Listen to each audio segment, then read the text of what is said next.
सूरज गुरूब हुए कुछ ही देर हुई थी।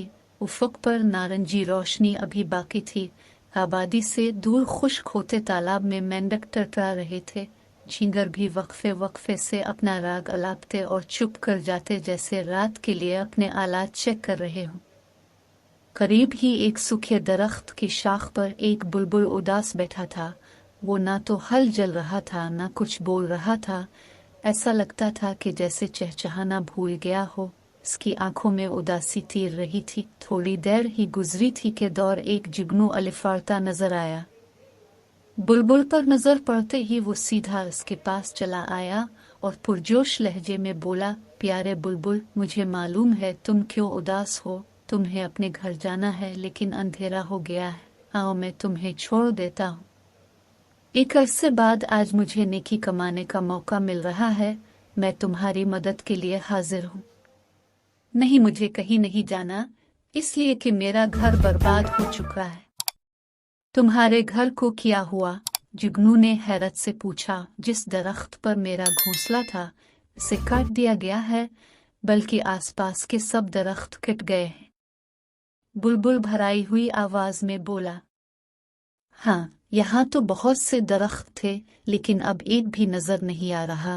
आखिर दरख्त क्यों काटे गए हैं? जुगनू ने आदेर अलिफादेर देखते हुए पूछा। तुम्हें वो शाहरा नजर आ रही है ना, बस इसको चौड़ा करने के लिए?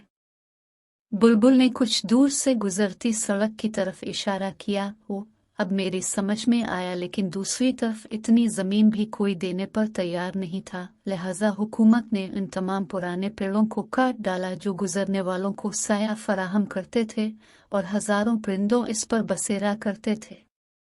बुलबुल ने कहा।